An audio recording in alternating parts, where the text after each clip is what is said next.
Batman es un personaje cuya mitología tiene la galería de villanos más amplia y diversa. De ahí parte de su atractivo. Hace un tiempo, la plataforma de streaming Prime estrenó Batman Enmascarado, una serie de animación que apostó muy fuerte por realizar algunos cambios en personajes que son icónicos, son principales. Y llegó la polémica. En su primer episodio conocemos a Oswalda Cobblepot, la Pingüino. Sí, ese fue uno de los cambios. Una mujer que se mueve en el mundo del delito y es capaz de todo con tal de lograr el dominio del crimen organizado en Ciudad Gótica. Este cambio, como podrás imaginarte, no pasó inadvertido en las redes sociales. Las quejas y opiniones venían por doquier, pero hubo una que me llamó la atención. Decía algo así como que no es creíble que una mujer sea una villana del calibre de El Pingüino. No vamos a entrar a discutir aquello de la credibilidad en una animación basada en un cómic, ¿ok? Pero el comentario tenía una idea subterránea que durante varios días me dejó pensando y al final me recordó un artículo de el magazine New Yorker que se titulaba Lady Killers, Mujeres Asesinas, que de hecho se los recomiendo. En este artículo se mencionaba el caso por allá en noviembre de 1988 en la ciudad de Sacramento, en Estados Unidos, el caso de Dorotea Puente, una mujer de 50 años quien a lo largo de un amplio lapso y estando a cargo de una suerte de pensión de inquilinato, le quitó la vida a 9 personas, aunque solo se le pudo condenar por 3. El consenso en los investigadores fue que el lucro fue la motivación principal. Cuando los agentes del FBI le preguntaron a Eric Hickey, que es un reconocido criminólogo forense y además consultor de muchísimas agencias de seguridad en Estados Unidos y en el mundo, si le parecía que este caso de Dorotea era un asesinato en serie, Hickey señaló de manera muy enfática que no lo era. Bueno, ¿y por qué no lo era? Y es que pareciera que la respuesta se hubiera centrado más en el quién cometió el delito más que en las características propias del delito para concluir si era o no un asesinato en serie. Claramente es un asesinato en serie. A propósito, la doctora Marisa Harrison, psicóloga que se ha especializado en la investigación del asesinato en serie desde una perspectiva evolutiva y psicológica y además ha centrado su atención en este fenómeno particularmente en las mujeres, dijo que pareciera que la sociedad está en una situación de negación acerca de que las mujeres puedan ser capaces de cometer atrocidades. Entonces las preguntas surgen. ¿Qué hay detrás de esa negación de la capacidad criminal de Oswalda Cobblepot y de la serialidad de Dorotea Puente? ¿Podría ser que los estereotipos de género y los prejuicios son determinantes en la mirada que le estamos dando a las mujeres que cometen delitos? Y en consecuencia, ¿conocemos en realidad el funcionamiento de la criminalidad femenina tal como nos preciamos de hacerlo en el caso de la criminalidad masculina?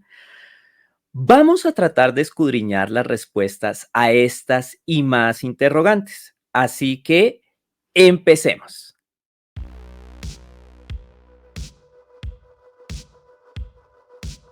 Bienvenidas y bienvenidos a este nuevo episodio de Barra Criminológica, un espacio de divulgación por y para ti. Antes de darle la bienvenida a nuestra invitada de ultra mega super lujo, no olvides que te puedes suscribir, dar me gusta, compartir, comentar, activar las notificaciones, todo es gratis, recuérdalo también. Y tienes que saber que tu apoyo lo valoro un montón y de paso empiezas a ayudar a esta labor de divulgación del conocimiento de profesionales de primera línea como la que nos acompaña hoy en este episodio especial. Y pues obviamente voy a presentarles a esta maravillosa invitada. Ella es la doctora María Agustina Vinagre González. Ella es psicóloga, doctora en estudios de género. Ojo que esto va a ser súper clave el día de hoy. También tiene un máster en victimología y máster en comunicación no verbal. Y por si fuera poco, en este momento es la subdirectora académica del área de Ciencias de la Seguridad y coordinadora académica del máster universitario en Victimología y Criminología aplicadas en la Universidad Internacional de La Rioja. Entre sus líneas de investigación se encuentra la relación entre la criminología y género, la intervención en crisis y las consecuencias de las diferentes formas de victimización en las mujeres, que esto es súper importante también. Fue directora junto con otros tremendos profesionales de las obras Víctimas y agresores en delitos contra la libertad sexual, un análisis integral, Delitos de odio, un abordaje multidisciplinar y violencia social encubierta hacia la mujer. Además fue una de las coordinadoras de este pedazo del libro que tengo aquí al lado, que es una cosa impresionante, me encantó leerlo, fue todo un viaje de conocimiento, titulado Criminología aplicada, en el cual tiene un capítulo sobre criminología y género. Además, se ha desempeñado como psicóloga en la atención a víctimas en la red de oficinas judiciales de la Comunidad de Madrid y en este momento compagina su profesión como psicóloga sanitaria y atención a víctimas con su labor docente y de gestión académica, lo cual agradezco porque por eso nos está acompañando hoy acá. Agustina, qué gusto tenerte en este espacio, qué privilegio tan inmenso, gracias infinitas y bienvenida. Pues de verdad, Edwin, muchísimas gracias a ti. Me siento abrumada, no puedo decir otra cosa por esta presentación.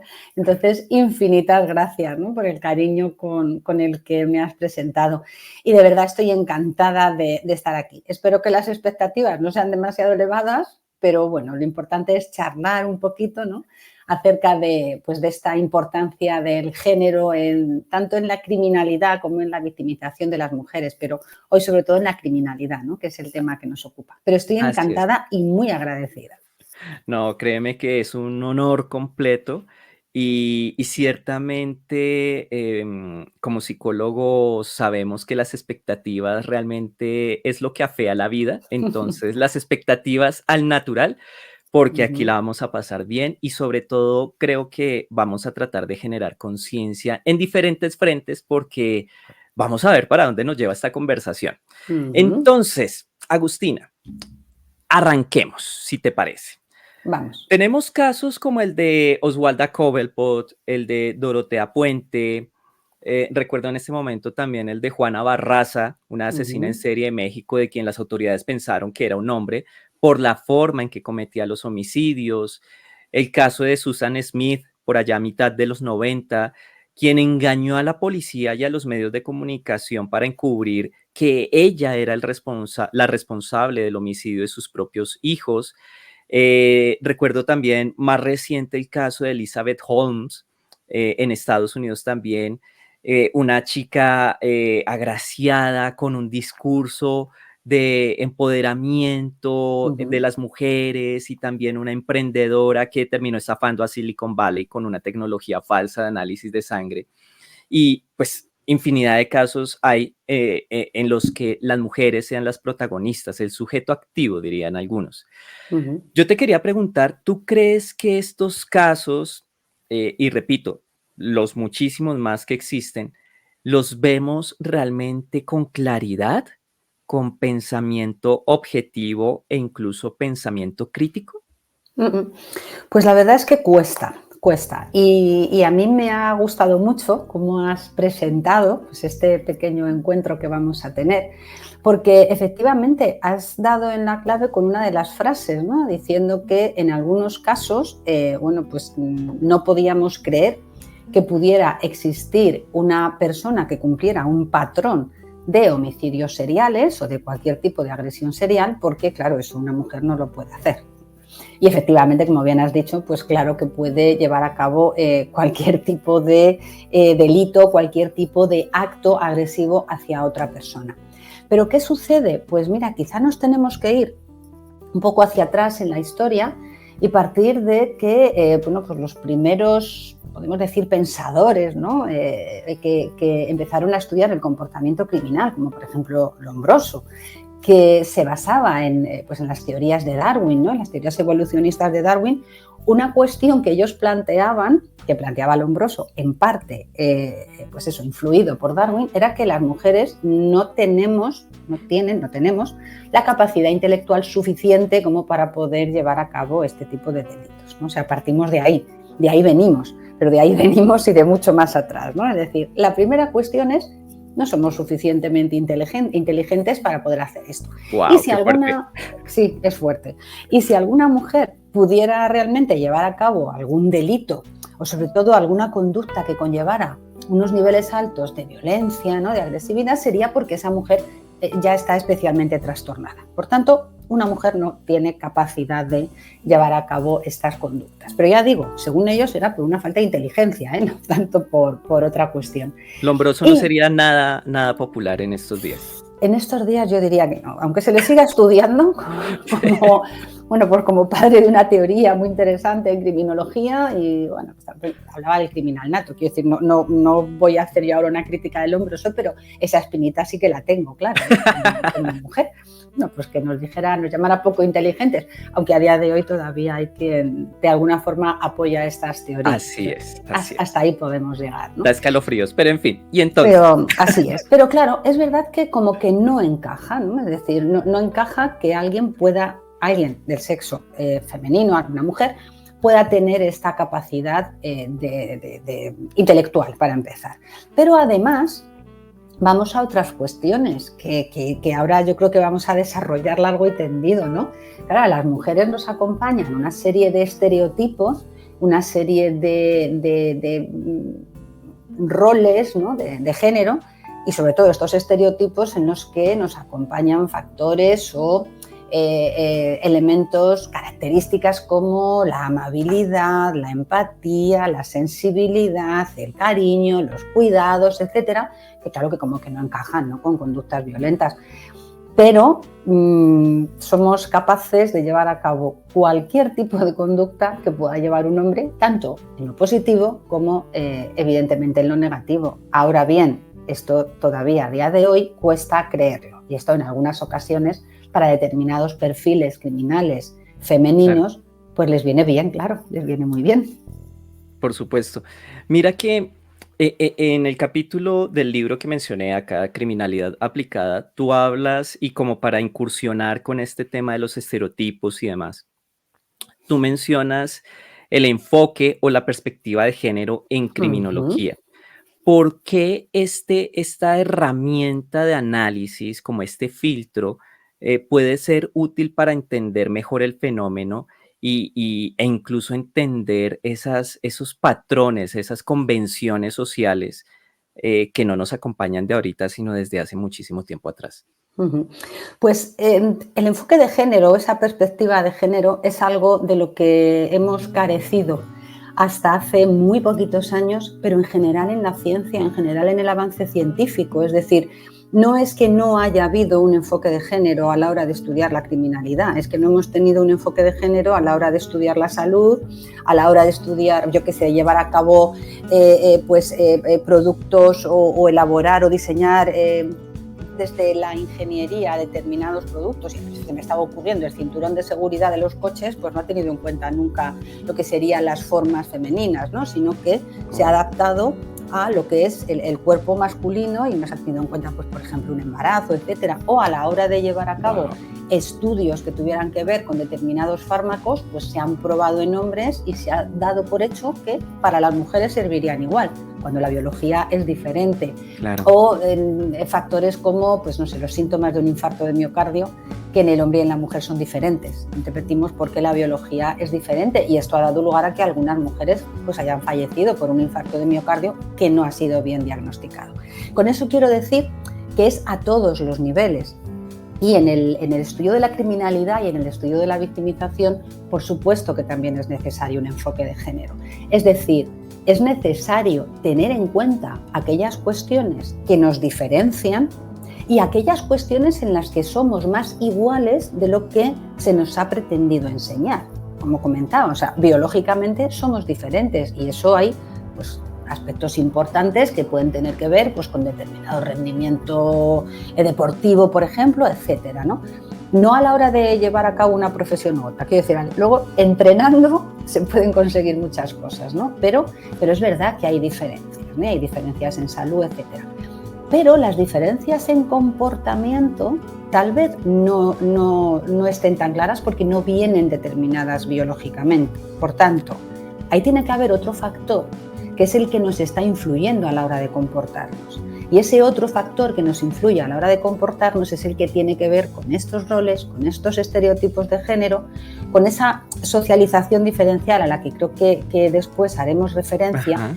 Y que hace que asignemos determinados comportamientos a hombres y mujeres dependiendo de su sexo biológico, y claro, esto nos puede llevar a confundir, ¿no? A confundir y, por ejemplo, decir, bueno, pues a una mujer, como decíamos, no le encaja ser criminal, por tanto, pues no sé, una línea de investigación que nosotros tenemos abierta ahora en nuestro grupo de investigación en la UNIR, es la psicopatía en mujeres. O sea, esto de que haya mujeres psicópatas parece que chirría a todo el mundo, ¿no? Pues sí, señora, hay mujeres psicópatas, claro, porque, bueno, pues porque igual han asomado menos a la sociedad, sí, pero siempre ha habido mujeres que han hecho daño, lo que pasa es que lo han hecho daño de otra manera, diferente, ¿no? Menos creo brutal. que eso también tiene mucho que ver, ¿no? Porque escuchándote recordaba uno de los estudios de esta profesora Harrison, que mencionaba hace un rato, y ella hablaba que en un periodo muy corto de tiempo en Estados Unidos ha habido más de 64 asesinas en serie. Creo que era un periodo menos de 50 años.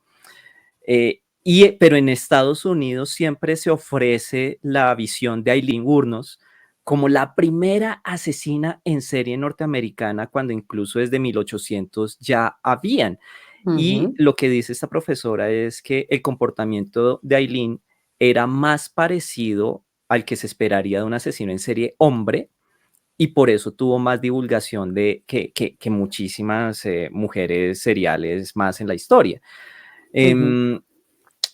Con todo esto, y ya que la trajiste a colación, te quería preguntar, ¿cómo empieza entonces a jugar la socialización diferencial en esto de que hombres y mujeres delinquen de manera diferente? Claro, pues fíjate, antes incluso de nacer, es decir, antes de que ya presentemos, ¿no?, nuestras credenciales en este mundo, ya nos empieza a tratar de forma diferente. O sea, hay estudios que nos muestran cómo cuando una mamá está embarazada, todavía no ha dado a luz, no ha tenido a su bebé, el comportamiento tanto de la mamá como del padre es diferente en el momento que conocen si es niño o es niña. Es decir, ya ahí empezamos a comportarnos de forma diferente. Wow. Y en el momento del nacimiento ya, bueno, tenemos factores pues tan sencillos, ¿no?, como los colores. O sea, ya si es nena le vamos a comprar las cosas rosa, si es nene le vamos a comprar las cosas azules, y si no sabemos lo que es, se las vamos a comprar color crudito o amarillo para que el niño no se ponga rosa, sobre todo, que eso sería lo más grave del mundo mundial, ¿no? Que se nos vaya a poner un pelelito rosa.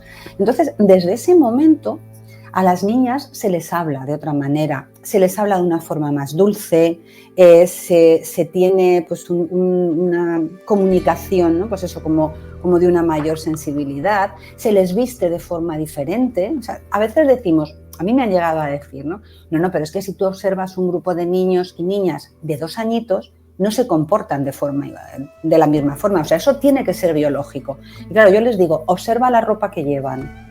Porque claro, el niño posiblemente va con unos deportivos, con un pantaloncito corto, va súper cómodo y entonces puede correr un montón. La nena igual lleva unos zapatitos, pues que a saber si no le aprietan un poco, unos calcetinitos de aquella manera, claro. Unos vestidos, pues se remanga el vestido para poder correr igual que el niño o lo va a tener más difícil, ¿no? Es decir, Claro.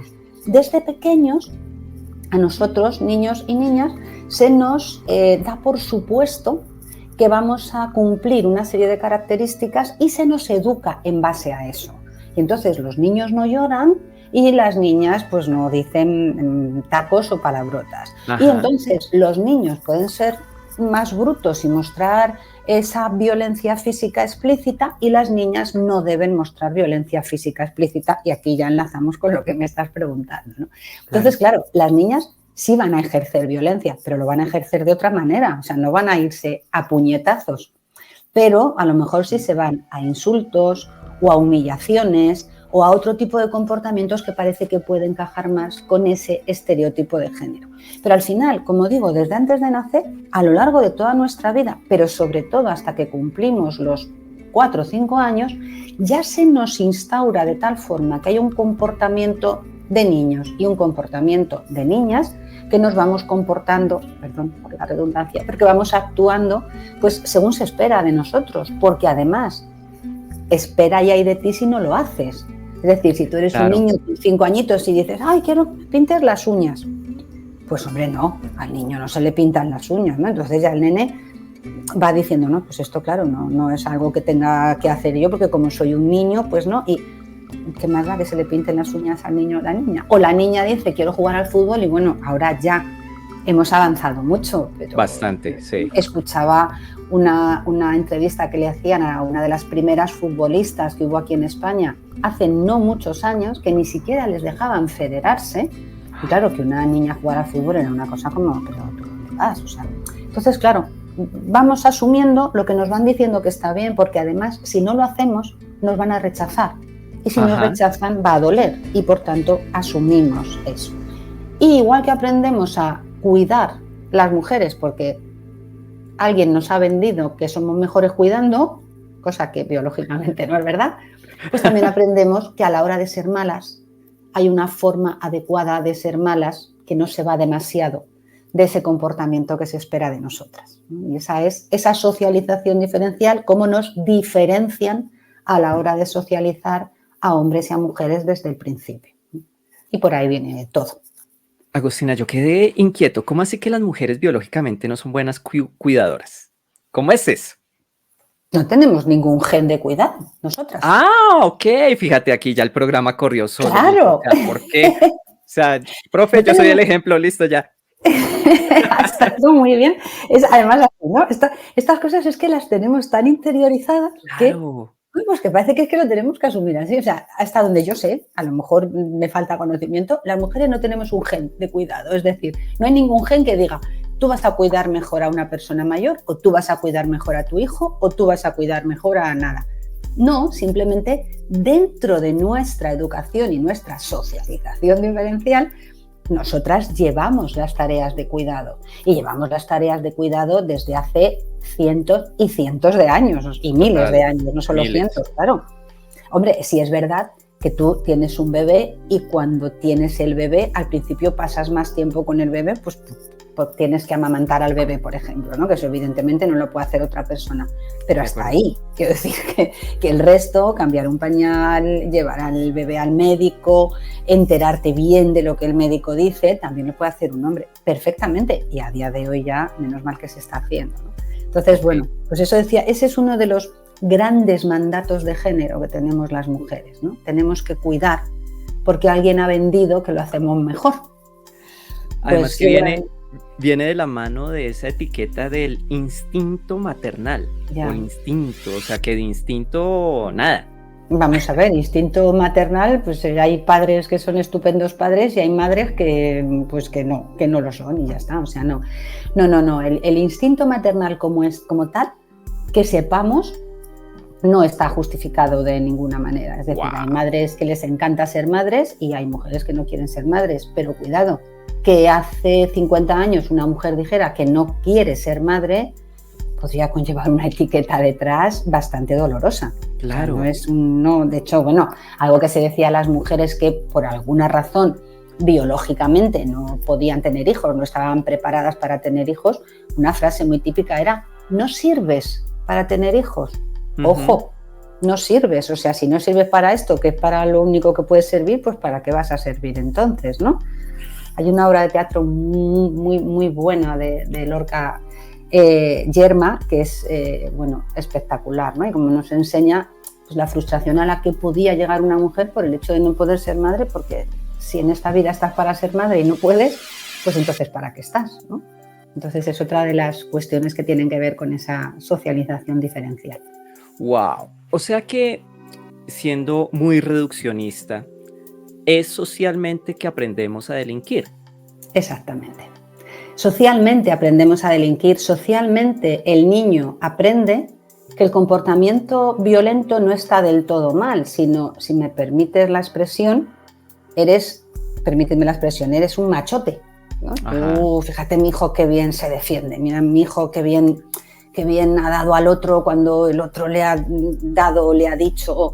Es decir, de hecho, pues los prototipos de hombres más atractivos, ¿no? Y de hombres que triunfan, y pues son hombres, en cierto modo, con un comportamiento agresivo, ¿no? O sea, son los héroes de las películas, igual que las heroínas no eran heroínas, sino son princesas, las mujeres que tienen que ser salvadas. También eso está cambiando ya, ¿eh? en el cine y en los dibujos animados, y etcétera.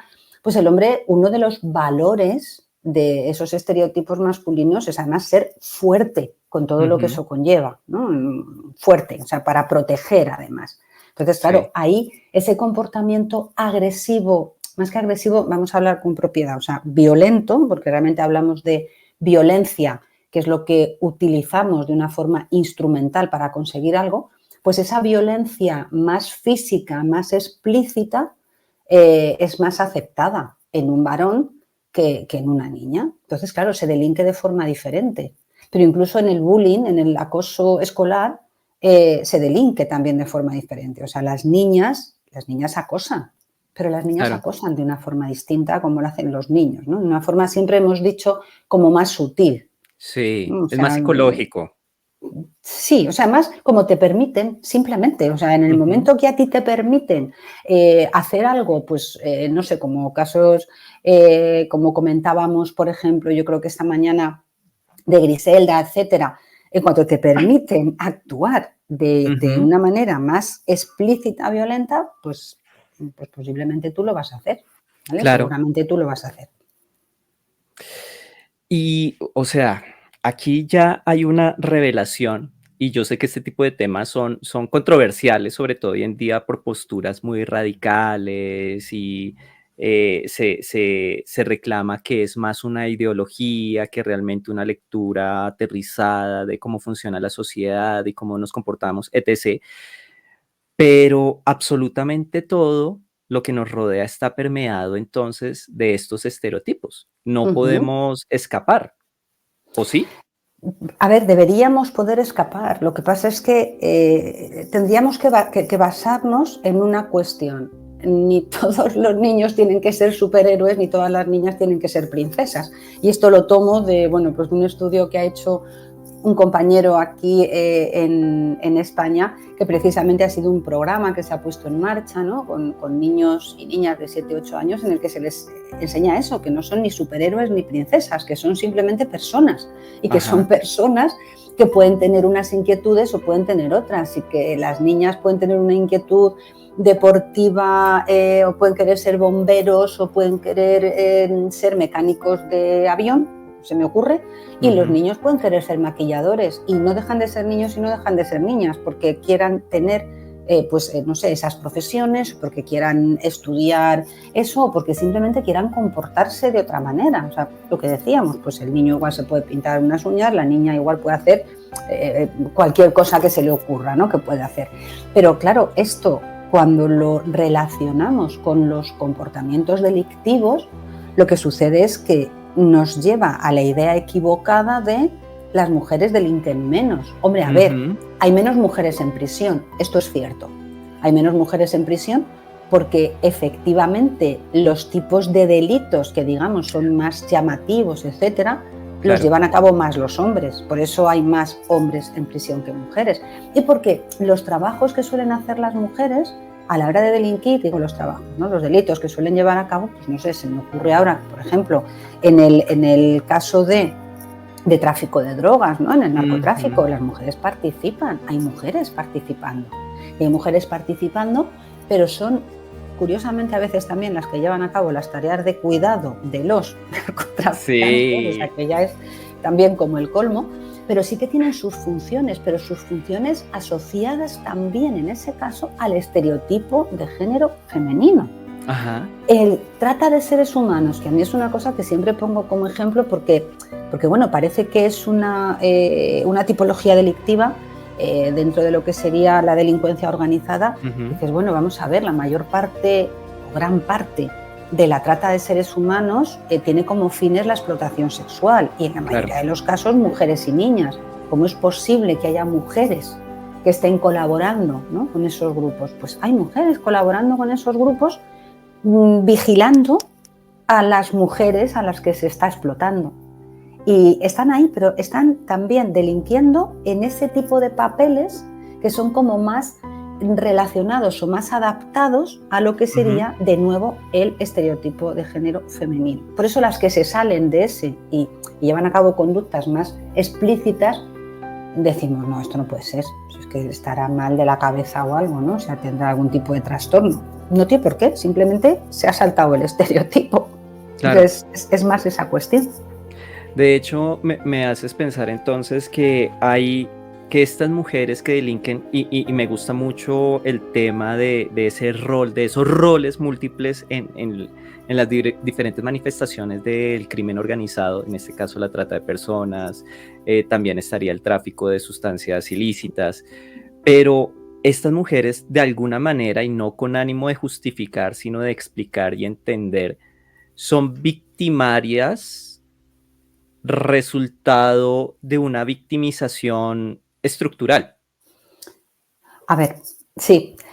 Esto sí que es complicado. A mí, fíjate que trabajo mucho y una de mis líneas de investigación tiene que ver con la victimización de la mujer, es decir, con lo que es la violencia de género, pero la violencia de género vista de una forma, pues como nos la presenta el Convenio de Estambul, es decir, la violencia de género que va más allá de la violencia que se lleva a cabo en la relación de pareja, ¿no?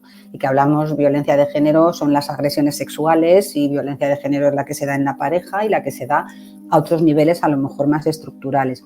Lo que pasa es que utilizar el término víctima siempre tan asociado a cualquier cosa que le pase a una mujer tampoco me gusta del todo, ¿no? Porque tampoco es cuestión de decir el hecho de ser mujer conlleva ser víctima, no.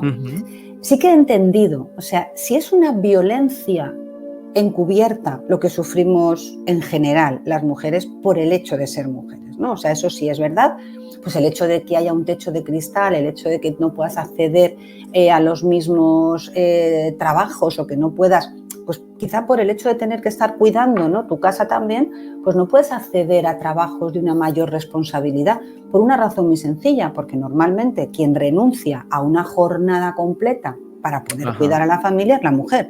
Eso conlleva que posiblemente no pueda ascender laboralmente todo lo que ella quisiera, ¿no? Porque en algún momento ahí se corta, sobre todo hay un periodo de tiempo entre los 35 y los 50 años en los que los puestos importantes para las mujeres parecen desaparecer, que están criando, ¿no? O están cuidando su casa. Entonces, claro, eso se puede considerar una forma de violencia encubierta, por supuesto que sí, porque en el fondo la mujer sí que está siendo víctima de un estilo, ¿no? social, de unas, pues eso, de esos aspectos estructurales que tú estás comentando. Ahora bien, cuando estamos hablando, por ejemplo, del papel de las mujeres en la trata de seres humanos, en otro tipo de grupos de delincuencia organizada, es que ellas también lo eligen. Se les asignan luego esos papeles. Es decir, podemos hablar de víctimas, pero no.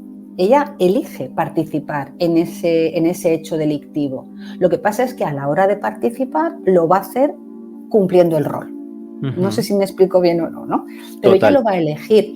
Claro, en el tema de trata de seres humanos ya sí es posible que nos encontremos con esas víctimas, digamos ya más explícitas, ¿no? ¿Por qué? Pues porque en no pocos casos la víctima de trata de seres humanos termina colaborando con el grupo, pero ella es una víctima realmente, ¿no? En la que, pues por una cuestión a veces de pura supervivencia, pues se ha desarrollado algo parecido a un síndrome de Estocolmo o no ha podido salir de ahí, termina colaborando. Ella sí, o sea, ahí sí podemos hablar de una víctima, digamos, dentro de lo que sería el concepto real de víctima de delito, ¿no? El otro es más sutil, o sea, es una cuestión pues, que podemos compartir en general, ¿no? Claro, Las mujeres por ser mujeres.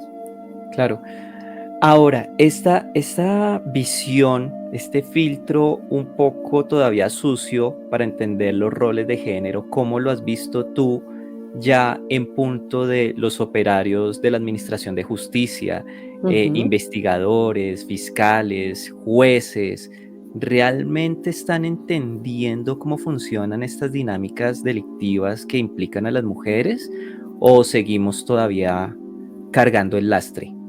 Pues no se está entendiendo. La verdad es que no se está entendiendo. Ni se está entendiendo desde el punto de vista de la mujer victimaria, ni se está entendiendo desde el punto de vista, o sea, desde cómo afecta a la mujer víctima, en ninguno de los dos casos. ¿Por qué?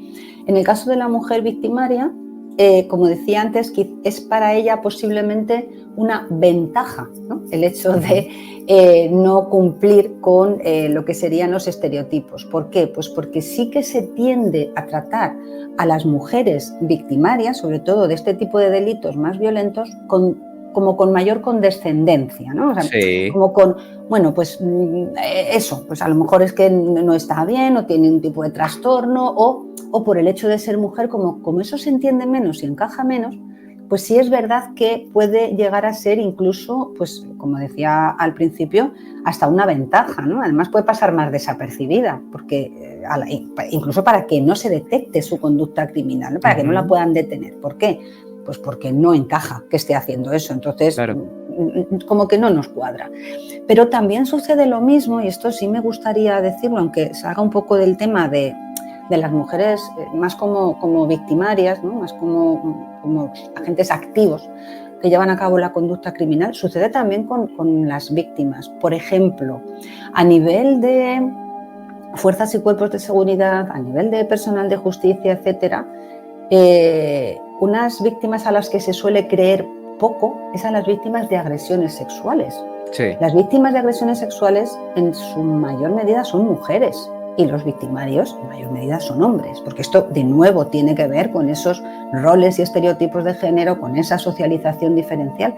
Y en relación con esa socialización diferencial y esos roles y estereotipos, se tiende a culpar a la víctima de agresión sexual porque algo habrá hecho para provocarlo, entre comillas lo estoy diciendo, ¿no? Y hay estudios muy interesantes que nos muestran cómo incluso las propias fuerzas y cuerpos de seguridad dudan en muchas ocasiones de la veracidad del testimonio de una víctima de agresión sexual. ¿Y de qué va a depender que dude? Pues por ejemplo de su forma de vestir. Ajá. Si la mujer viste de una forma, y vuelvo a entrecomillar, que se considera más provocativa, y de nuevo digo, y reafirmo que estoy entrecomillando, pues entonces se tiende menos a creer a esa mujer. O si ha tardado más en denunciar, pero sobre todo si se sale de lo que sería ese estereotipo femenino, ¿no? más necesitado de protección, vamos a decirlo así, Sí. pues en ese caso se tiende a creer menos a esa víctima, ¿no? O ha salido, o ha tomado copas, o en ese caso es como espérate a ver si se lo está inventando. Y eso es un enorme perjuicio para esas mujeres víctimas, que vamos, que en su mayoría claro que lo son. O sea que definitivamente sí hay un problema de fondo con esta lectura desde los operadores de justicia Sí. y en consecuencia de cómo hacen su trabajo de manera efectiva y sobre todo digna, ¿no? Porque lo que tú dices Claro. es cierto. Yo tuve un periodo de mi vida como investigador de delitos sexuales y es inevitable. Bueno, sí, debe ser evitable, pero en su momento era inevitable, en cierto caso, pensar, es que esta muchacha, no sé, es que la llevo citando 3 veces y nada que llega, y está como raro. Entonces claro. como que empiezan a surgir esos diálogos internos y a veces con los compañeros como filtro y también como polo a tierra para aterrizarse en una realidad que es súper compleja porque pues definitivamente la violencia sexual es uno de los fenómenos más delicados, más sensibles para las personas. De Ujú, hecho, el último episodio de esta barra criminológica tuvo que ver con el caso de los hermanos Menéndez en Estados Unidos, pero específicamente de cómo en el juicio salió su historia de victimización sexual por cuenta de su padre cuando eran niños y de la resistencia institucional a creer que eso, al menos en hipótesis, pudo ser posible. ujú. Entonces es bien complicado. Agustina, ¿qué podemos hacer entonces? ¿Cómo podemos enfrentar eso que ya se volvió un programa por default, Ujú. tanto para hombres como para mujeres? Porque Sí, sí, sí, quisiera sí. señalar también que, y lo hablaba en otro episodio con una colega, cómo cuando ocurren eventos o situaciones de victimización, y aquí ya también estoy cambiando el frente porque Te he llevado. es necesario, y justo cuando ocurre una victimización en contra de una mujer, sobre todo en redes sociales, es increíble la cantidad de comentarios de culpa, de reproche social, donde aparecen mucho de lo que tú estás diciendo. Es que quién Claro. sabe por qué le pasó, cómo iba vestida, es que quién la manda a estar a esa hora, porque iba sola, porque no le avisó a nadie. Es decir, toda la culpa es de ella y muchos comentarios, repito, vienen de mujeres. O sea, al Sí. menos en Colombia es increíble. ¿Qué Ujú. hacemos? Claro, pues fíjate, es que, ¿sabes? Esto viene al final todo de, aunque nos parezca arcaico, de esta famosa cultura del honor. O sea, es que, a ver, pero volvemos a lo de siempre. O sea, el honor de una mujer mancillada, el honor que se está alterando y el honor que hay que resarcir, ¿no? Es el de o bien su marido, o bien su padre, o bien su hermano, no el suyo. El de ella pues no tiene nada que ver, ¿no? O sea, de ahí venimos. Claro, al final es, si a ti te ha pasado algo, de alguna forma podías haberlo evitado, ¿no? Pero lo típico de, pues por ejemplo, no considerar a la hora de valorar una agresión sexual si ha habido intimidación o no, pues solamente consideramos, o considerábamos, por lo menos aquí en España, que había habido intimidación, pues porque te han puesto un cuchillo, claro, si es que había un arma, vale. Pero el hecho de que tú tengas a dos personas o a una persona mucho más grande que tú y que estés temiendo por tu vida, también va a Claro, hacer que te quedes quieta, o sea, eso por está supuesto. clarísimo. Pero es que además falta muchísima formación, Edwin. En todos los agentes implicados en la intervención con víctimas de agresiones sexuales falta en general en toda la intervención con víctimas, ¿no? Pero sobre todo con víctimas de agresiones sexuales. ¿Por qué? Pues porque, por ejemplo, se confunden reacciones absolutamente normales en una víctima, ¿no? En estado de shock. También la víctima sufre todo lo que tiene que ver, ¿no? con esta socialización diferencial y todo lo Ajá, que tiene que ver con el hecho de que a lo mejor ellas tenían que haberse defendido más, porque la culpa es uno de los aspectos más importantes en una víctima de agresión claro. sexual. Tú no te encuentras culpa, no tanto en una víctima de un atraco, en otro tipo de víctima, pero en una víctima de agresión sexual sí, porque en el fondo tiene interiorizado ese honor que hay que defender o el comportamiento sexual es de ellos, pero no es nuestro, ¿no? O sea, una cosa así. Entonces, ellas tienden a sentirse culpables, saben que no las van a creer, porque es que además eso no denuncian la mayoría de las veces por este motivo, y además su comportamiento normal ante una situación de este tipo que es tan traumática, las personas que tienen que intervenir con ellas no lo conocen. Entonces a mí hay abogados que me han llegado a decir, claro, es que yo le preguntaba y ella no me contestaba. Y yo decía, Ujú. pues es que, ¿cómo puede ser que no tenga claro qué le ha pasado para no contestarme, ¿no? Entonces, claro, eso te hace dudar. Me decía, no el abogado, era una abogada, además. Yo le decía, es que eso es absolutamente normal. Que ella Claro. esté bloqueada, que ella no te cuente, que ella de alguna forma evite incluso enfrentarse a la situación y esté en un momento de absoluta evitación. Es que no se conoce cómo reacciona una víctima de agresión sexual, una víctima de delitos contra la libertad sexual, ni en adultos, ni en niños o niñas. Y claro, si no conocemos cómo se comportan, es difícil que sepamos cómo vamos a actuar con ellos. O sea, se Claro. confunden muchas cosas. Además que yo quisiera sumar algo que hablábamos con el profesor Aurelio Coronado de México, a propósito del tema de la investigación en falsas denuncias de violencia sexual, pero aquí quiero recoger algo que él mencionaba y es que a veces vemos las víctimas de violencia sexual como si fuera una plantilla, es decir, la plantilla de la víctima ideal y por lo tanto debe comportarse así, así, si es mujer y si es hombre debe hacer esto y lo otro. Pero lo que decía Aurelio, sumado a lo que tú estás mencionando, es conocer a esa víctima, claro, a esa en particular, porque si bien es cierto, y aquí como tratando de integrar los elementos, habrá o hay una violencia estructural, ¿sí? Hay unos estereotipos de género muy macro, quizás en su entorno particular funcionan de una manera más intensa, más marcada en algunos aspectos, que ayuda o influye, más bien influye a que se comporte de esa manera en específica, como que la víctima ve a los investigadores como enemigos. No sé, estoy acá inventando pues porque el espectro de comportamientos puede ser variado, pero a veces como que en esa serialidad, y me refiero a esa producción en serie de las investigaciones de violencia sexual, se olvida que cada una de las víctimas es única, no solo por su psicología, su biología, sino también por su rol y sus estereotipos y sus creencias y demás. Es así, pero además es verdad que tendemos, porque estaba recordando ahora, ¿no? O sea, sí que tendemos en general, y tú decías antes también las mujeres, es que en estos estudios a los que hacía referencia, del mismo modo, o sea, no son solamente los hombres los que tienden a no creer a las víctimas de agresiones sexuales en el ámbito de fuerzas y cuerpos de seguridad, es que los datos con las mujeres eran contradictorios, había mujeres policías que sí, había muchas mujeres policías que tampoco, ¿no?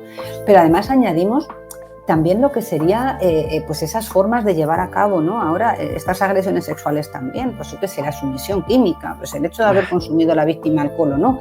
Claro, es como que encima cuesta creer, oye, es que vamos a ver, sí que algo tenía que ver que le estaba pasando. Pues mira, no, pues no sabes cómo funciona esto, pero no, la mujer se despierta y de repente tiene la sensación de que ha pasado algo, a lo mejor lo único que siente es dolor de algún desgarro, pero no sabe qué ha pasado. Bueno, pues eso tampoco se conoce, pero luego tienes mucha razón, cada víctima es única, eso es importantísimo, pero también los perfiles son importantes, es decir, yo ahora, hablando de las víctimas de agresiones sexuales, otra forma de violencia de género en la relación en la pareja, tampoco se entiende muy bien. Es decir, esas mujeres víctimas que lo que te suele decir el agente es, pero ¿y por qué no se va?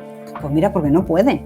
Pues porque está sufriendo un síndrome de mujer maltratada que no puede irse, porque tiene una total dependencia del agresor. O sea, ¿y esto cómo se explica? Pues eso es lo que hay que conocer y es lo que hay que estudiar, ¿no? Y es lo que hay que ver.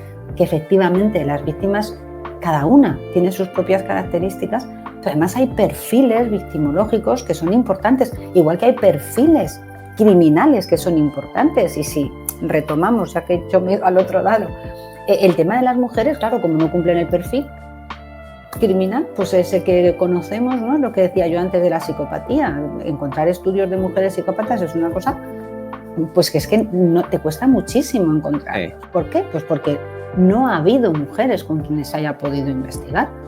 Porque ¿quién ha definido a una mujer como psicópata? Pues raro, y tenemos varias, o sea, conocidas también ahora incluso, claro que las tenemos, pero no nos encaja con el perfil, pues venga, ya está, entonces será otra cosa, ¿no? Porque no nos encaja. Es que tenemos que ir rompiendo muchas barreras que tienen que ver con esos roles y estereotipos. Yo voy más allá con esos mandatos de género, ¿no? Que hay que yo creo que es importante tenerlo en cuenta, muy importante. Es una tarea que, claro, desde las políticas públicas se siente más como una tarea social, pero también es una tarea individual, o sea, cada uno consigo mismo evaluando qué es lo que tiene en el ático y en función a eso, cómo es que estás interactuando con el mundo. Es parte del compromiso individual. Agustina, quiero llevar esta charla, reencauzarnos un poquito y llevar esta charla a otro plano. Y es que las historias de mujeres que han cometido delitos no se han escapado a la fascinación del true crime. Hace muchos años, al menos acá en Colombia, hubo una serie que se llamaba Mujeres Asesinas. Sí, yo sé, no se esforzaron demasiado en el título. ¿Qué escritores tan flojos?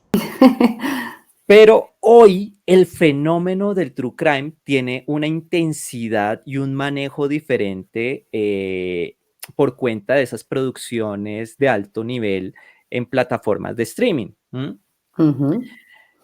¿Tú cuáles piensas que son esas oportunidades y los riesgos en la creación de este tipo de contenidos? Y cito ejemplos como el contenido que se elaboró del caso de Rosa Peral en España, o el de Griselda Blanco acá en Colombia, que tenía que ver con tráfico de sustancias. ¿Tú cómo ves eso? Pues mira, lo primero que tengo que decir es que no veo prácticamente ninguno. O sea,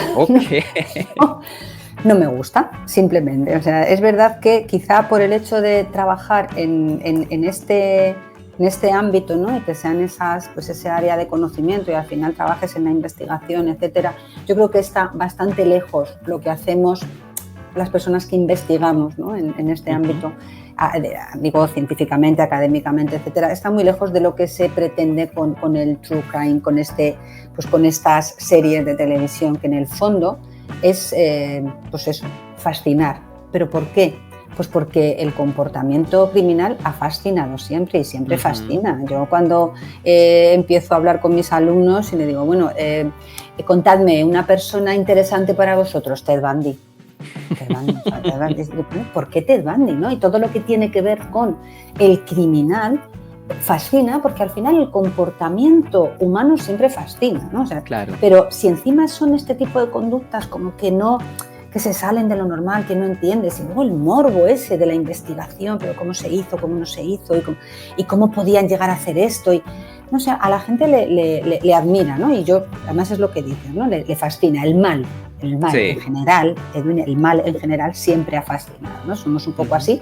Yo creo que si nos vamos a nuestro ámbito más de psicología, pues no sé si tendrá algo de catarsis, posiblemente, vamos, no lo sé, sí lo sé, creo que sí, que la cuestión iría por ahí, ¿no?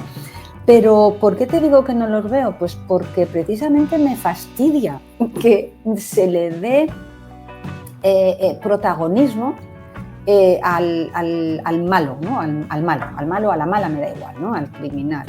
Algo con lo que yo siempre lucho mucho, y quizá por eso es por lo que pues, fue casi un reto personal, ¿no? Pues poner en marcha este máster en victimología que impartimos en la UNIR, es por dar visibilidad a las víctimas. O sea, yo siempre digo, mirad, en el estudio de la criminalidad, lo que es la criminología, ¿no? Como disciplina, pues esto lo decimos siempre, ¿no? Cuando trabajamos con criminólogos, pues tenemos nuestras 4 patas, ¿no? Nuestros 4 pilares, las 4 bases: el estudio del delito, del criminal, las fuerzas y cuerpos, los agentes, ¿no?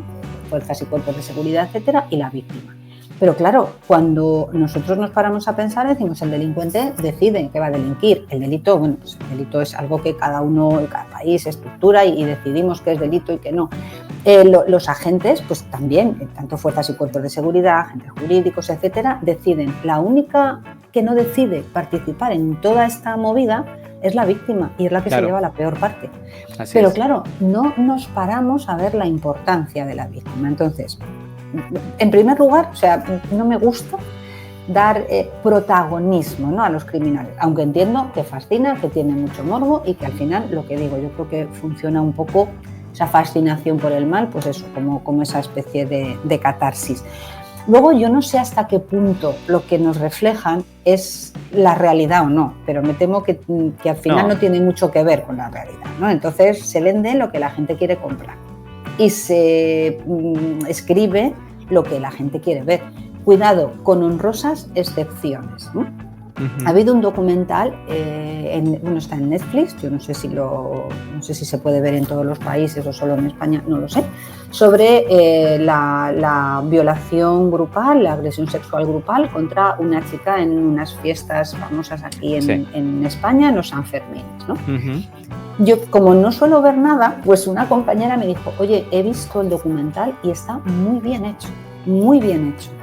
Y efectivamente lo he visto 3 veces, lo vi la primera vez, me encantó, lo vi la segunda vez, quise que lo viera conmigo mi sobrino, que tiene 14 años, ya va a cumplir 15, porque me parecía muy importante que lo viera, y lo utilizo incluso en mis clases, ¿no? Wow. O sea, creo que es muy bien hecho, con muchísimo cariño hacia las víctimas, creo que es muy riguroso. Incluso lo que es la parte de investigación policial es una maravilla, ¿eh? Cómo lo han planteado, o sea, en general está muy bien.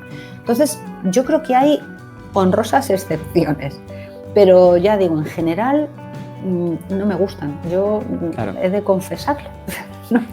De hecho, no he visto no he visto el de Griselda, no he visto, no me acuerdo ahora cómo se llamaba. El de la policía local. El de Rosa. Rosa, exacto. No los he visto. O sea, conozco los casos, claro, pero conozco los casos, bueno, pues porque me interesa analizarlos, ¿no? en clase, y sobre todo porque son 2 casos, por ejemplo, ¿no? Sobre todo el de Griselda, ¿no? Que dice, vamos a ver, lo que decíamos de la psicopatía en mujeres. Todos, o sea, tú le pasas un PCL y cumple todos. Le sobran puntos. ¿No? Nos sobran puntos por todas partes, ¿no? Entonces, sí. Desde ese punto de vista sí, pero ya digo, no sé, es una cuestión así un poco personal. Pero mira que detrás de esa cuestión personal, como la llamas, hay una reflexión muy juiciosa que a veces como consumidores de esos contenidos no nos tomamos el tiempo de hacer. Sencillamente nos están dando una docuserie, una serie y listo, a verla a lo que dé y listo. Y creo que de alguna manera llegamos al mismo punto que yo hablaba con un escritor y podcaster de este tipo de temáticas, y yo le decía, entonces el true crime está en deuda con las víctimas. Y él me decía, después de como que tampoco se lo había pensado, y decía, sí. Totalmente. Y tristemente el mercado lo que pide es la historia de la contraparte, del criminal. Sí. Sí, es el que fascina, la víctima no nos importa. La víctima no vende, decía él. Claro, no, pero es así, no llama, no vende, entonces cuesta mucho que en una serie se trate con la dignidad que merecen las víctimas. Mira, estaba pensando en una serie francesa, pero es que tengo memoria d'or y nadaremos. Me vas a perdonar que no recuerdo el nombre de la serie, pero son unas agresiones sexuales, digo por si lo puedes buscar, te cuento un poco el argumento, ¿no? Que se llevaron a cabo en Francia además es que es muy famoso el agresor también, durante 30 años. Yo creo que ha sido, ¿no? Desde los años 80, y me parece que fue el juicio en el año 2020, aproximadamente 2022. No recuerdo el nombre del agresor. Fíjate, agresiones sexuales seriales a lo largo de tantísimo tiempo. Muy bien planteada la serie, muy bien planteada, muy bien tratadas las víctimas. Pero es algo que suele costar. Yo no sé si ahora vamos tomando un poquito más de conciencia, pero a mí personalmente es verdad que quizá no veo estos true crime, porque estos 2 justo que has comentado, pues es como, no sé, o sea, como mayor gloria de las 2 criminales, ¿no? Y lo estoy diciendo así de una forma, llegaré a haber dicho esto, aunque se vaya a quedar grabado. Pero es verdad, eso personalmente no me gusta. No me gusta que se deje a las víctimas ahí como, bueno, pasaba por aquí y ya está, ¿no? Porque, como digo, creo que son las más importantes en todo esto. En algún punto, y yo ya como para cerrar este segmento e irnos con el último, que es cortico, hace poco hablaba con un colega y le decía que este tipo de contenidos, sobre todo también en YouTube, el agresor instrumentalizó a la víctima con un propósito, y los creadores de contenido a veces hacen exactamente lo mismo. Instrumentalizar a las víctimas para contar una historia a costa de ella. Y creo que es parte de esas reflexiones que hay que hacer en punto de qué estamos haciendo con estas temáticas. Bueno, mi estimada Agustina, vamos a irnos con una sección que ya es icónica, la vamos a hacer cortica por temas de tiempo, pero siempre es bien interesante porque es conocer un poco más allá a esos profesionales que tienen la generosidad de acompañarnos. Se llama Barra Libre en Ráfaga, ya me enredé por la R.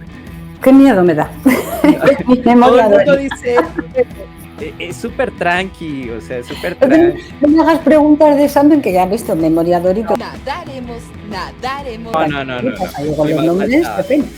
Ni más faltaba, pero estamos listos. Adelante. De hecho, es algo que yo sé que nuestros seguidores y quienes están viendo este capítulo van a agradecer. Entonces, mi estimada Agustina, un libro para recomendar. Los pilares de la tierra, que no tiene nada que ver con eso. ¿Has dicho que contestemos rápido? No importa, contesta rápido o contestamos rápido. Ok, los pilares de la tierra, perfecto. Una película o una serie que no podemos dejar pasar. Uy, es que Broadchurch, segunda temporada.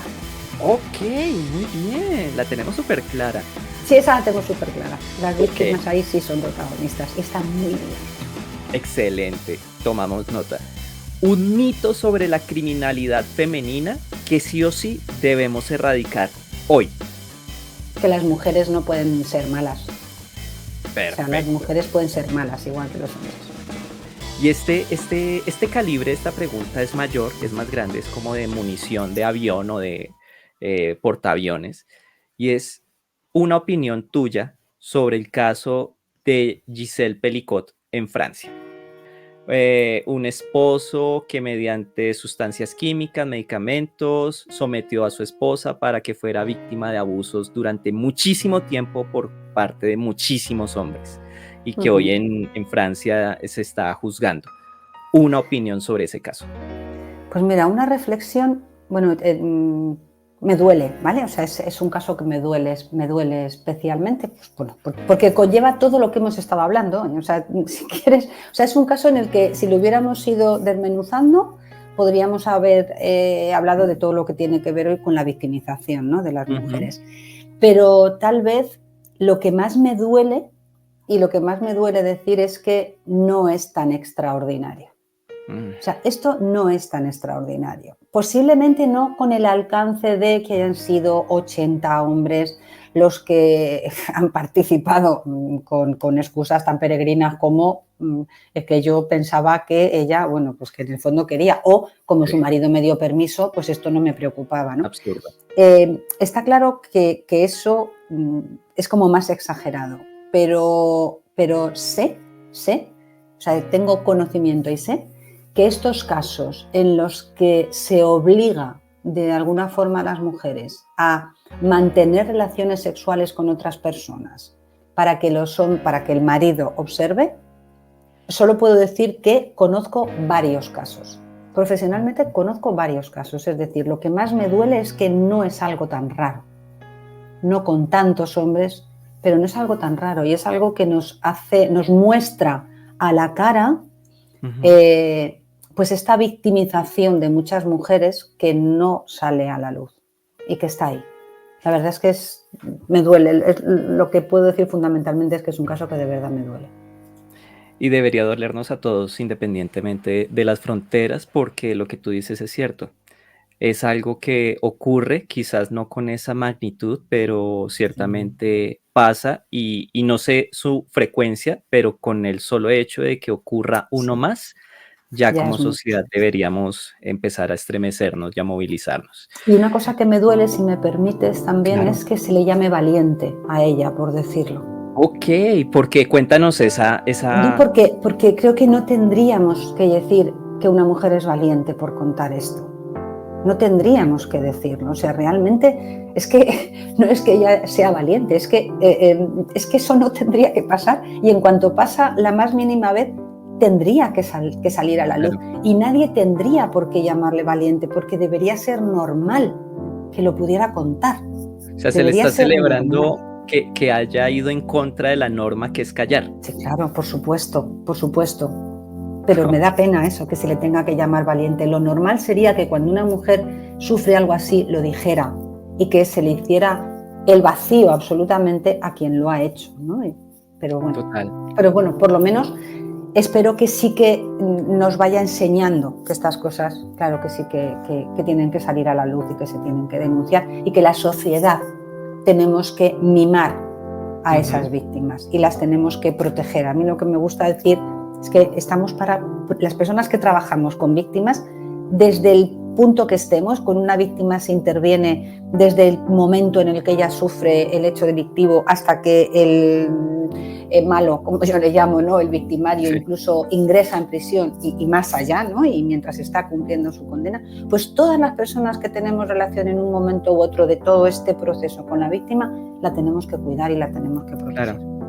Y siento terminar con esto cuando estábamos hablando de criminales, pero es que no lo puedo evitar. No, pero de hecho esa era la idea también. De hecho esa era la idea también, porque no se puede desligar un tema del otro, porque están, como ya lo hemos visto gracias a tu conocimiento, a esta masterclass casi, están ligados. O sea, bien, ambos beben de la misma fuente y es importante tener presente eso. Y me gustaría, si me permites, haber roto un estereotipo. El de las mujeres, las personas que trabajamos con víctimas de violencia de género, parece que damos por hecho que las mujeres siempre son las víctimas y los hombres siempre son los malos. Entonces yo espero haber roto ese mito, ¿no? Y decir, no, tenemos igual la victimización de las mujeres que la criminalidad de las mujeres. O sea, lo mismo. El enfoque de género es estudiar las dos cosas, no solamente una de las dos, ¿no? Y yo espero haber roto esa idea, ¿no? Sí. Dejaste fuertes bases. De hecho, esa casi es la respuesta, pero no, igual te voy a pedir otra. No me voy a limitar a aprovecharte que estás aquí con esa generosidad. Agustina, mira que hace unos meses atrás hice un capítulo sobre Ann Burgess, que fue una de las consultoras que trabajó en ese grupo inicial del FBI de perfilación. Y hice el capítulo a propósito de que salió una docuserie sobre ella y sobre su trabajo, revelando cosas que nunca había salido antes, y que desmitificó un poco ese rol de Ressler, Douglas, Hasselwood como los grandes perfiladores, sino que necesitaron a Ann para estructurar todo, e incluso para incorporar la importancia de la victimología. No es que a ellos se les haya ocurrido de la nada.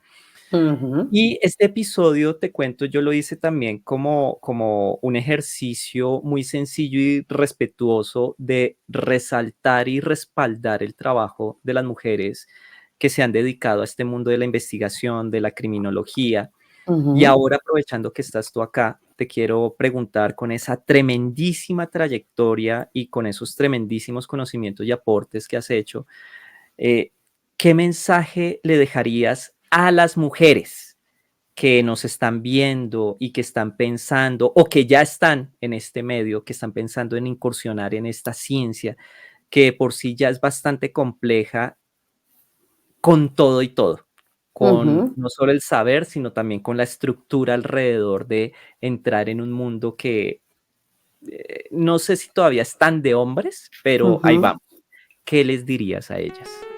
Pues fíjate, yo lo que les diría es, sobre todo, que vengan con la mente abierta y que se autoevalúen o se autoanalicen en cuanto a hasta qué punto ellas mismas, porque todas los tenemos, son víctimas de estas creencias que tienen que ver con la socialización diferencial, ¿no? O sea, un poco que se lo replanteen, que miren un poco hacia adentro y vean si realmente a lo mejor van con determinados estereotipos, ¿no?, con determinados prejuicios a la hora de estudiar pues la criminalidad, la victimización, el delito, lo que más les interese, ¿no?, en este ámbito. Pero no podemos estudiar la criminalidad, la victimización, sin un enfoque de género, porque entonces nos vamos a quedar absolutamente cojos, o sea, no lo vamos a hacer bien. Pero para poder hacerlo bien, fíjate, digo lo mismo a los profesionales de la criminología que a los profesionales de la psicología, los y las profesionales de la psicología, de la medicina y de lo que sea. Pero en el fondo vamos a mirarnos, vamos a ver hasta qué punto nosotros mismos y nosotras mismas no estaremos perpetuando esa forma distorsionada de entender la realidad para poder analizarla de una forma objetiva. Es decir, al final la ciencia y la investigación en general tiene que tener ese enfoque, porque si no, los resultados a lo mejor están distorsionados o no son rigurosos. Ok, una contundente reflexión que sí o sí hay que prestarle muchísima atención. Y bueno, a propósito de entender, de comprender, ya saben ustedes, la profesora Agustina hace parte del equipo del Máster Universitario en Victimología y Criminología Aplicadas de la Universidad Internacional de La Rioja.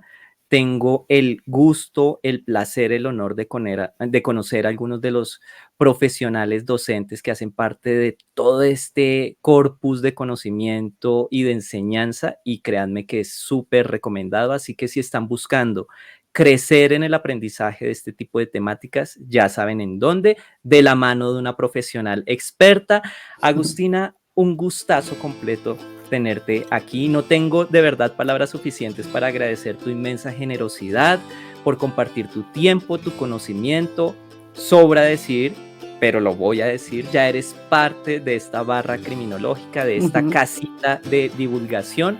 Las puertas están completamente abiertas para ti y con el mayor cariño, muchos éxitos en tus actividades y gracias por todo lo que haces desde la investigación, desde la docencia, desde la atención a víctimas, porque así es como poco a poco, paso a paso, pienso yo, vamos construyendo una nueva sociedad. Así que muchísimas gracias por tanto. Nada, gracias a ti, de verdad. Ha sido un placer estar aquí. Me he sentido súper mimada, de verdad que sí, y agradecer tus palabras y de verdad he pasado un rato estupendo y maravilloso. Y quiero dar pues un abrazo grande a todas las personas que te siguen, ¿no? y que te ven, que cuenta con una más, claro, eso por supuesto. Muchas gracias, Agustina. Mis mejores deseos para ti. Gracias. Y bueno, a todos ustedes también que se quedaron en esta clase, que reflexionaron, que se están cuestionando aquello que hacen y lo que piensan, también gracias. Muchas gracias por hacer parte de este episodio. Ya saben, como siempre, aquí a los lados les voy a dejar algunos videos que puede que sean de su interés. Y como siempre, también con total sinceridad y mucho cariño, mis mejores deseos van para ustedes y para los suyos.